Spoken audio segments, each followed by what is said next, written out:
بسم اللہ الرحمن الرحیم۔ السلام علیکم دوستو، آج کی ویڈیو میں ہم آپ کو بتائیں گے حضرت نوح علیہ السلام کے بارے میں، ان کی تبلیغ سے لے کر کشتی بنانے اور عذاب خدا کے نازل ہونے تک کا مکمل واقعہ۔ قرآن مجید میں بہت سی آیات میں حضرت نوح علیہ السلام کے بارے میں گفتگو کرتا ہے، اور ممنوعی طور پر قرآن کی 29 صورتوں میں اس عظیم پیغمبر کے بارے میں گفتگو ہوئی ہے۔ ان کا نام 43 مرتبہ قرآن میں آیا ہے۔ مورخین و مفسرین نے لکھا ہے کہ نوح علیہ السلام کا نام عبد الغفار یا عبد الملک یا عبد الاعلیٰ تھا، اور نوح کا لقب انہیں اسی لیے دیا گیا ہے کیونکہ وہ سال ہر سال اپنے اوپر یا اپنی قوم پر نہاؤ گریا کرتے رہے۔ آپ کے والد کا نام لمک یا لامک تھا، دادا کا نام متوخشلک اور پردادا کا نام حضرت ادریس علیہ السلام تھا۔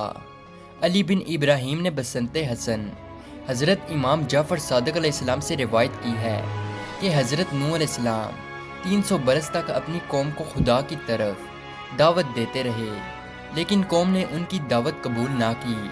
وہ چاہا کہ ان پر نفرین کریں۔ اس وقت ان پر طلوع آفتاب کے قریب آسمان اول کے فرشتوں میں سے 2000 گروہ نازل ہوئے۔ وہ عظمائے ملائکہ میں سے تھے۔ نوح علیہ السلام نے ان سے پوچھا کہ تم کون لوگ ہو؟ کہا کہ ہم آسمان اول کے فرشتے ہیں اور آپ سے سفارش کرتے ہیں کہ آپ اپنی قوم پر نفرین نہ کیجیے۔ حضرت نوح علیہ السلام نے کہا، اچھا، میں نے ان کو 300 سال کی مہلت دی۔ 300 سال ہو گئے اور وہ ایمان نہ لائے، تو دوسرے آسمان کے 2000 فرشتوں کا گروہ آیا۔ نوح علیہ السلام نے پوچھا، تم سب کون ہو؟ انہوں نے کہا، ہم سب آسمان دوم کے قبائل ملائکہ سے 2000 قبیلے ہیں، اور ہم آپ کے پاس آئے ہیں اس لیے کہ آپ سے التجا کریں کہ آپ اپنی قوم سے نفرین نہ کریں۔ نوح علیہ السلام نے کہا، 300 سال اور ان کو مہلت دی۔ پھر جب 300 سال مکمل ہوئے تو وہ لوگ ایمان نہ لائے، تو آپ نے ان کے لیے بد دعا کا ارادہ کیا۔ سورہ ہود آیت نمبر 36۔ اور نوح کی طرف یہ وحی کی گئی کہ جو لوگ ایمان لا چکے ہیں ان کے علاوہ ان کی قوم میں سے ہرگز کوئی ایمان نہیں لائے گا، لہٰذا جو کچھ یہ لوگ کرتے ہیں آپ اس سے رنجیدہ نہ ہو۔ سورہ نوح آیت نمبر 26، 27۔ اور نوح نے کہا، پروردگار، روئے زمین پر بسنے والے کفار میں سے ایک کو بھی باقی نہ چھوڑ۔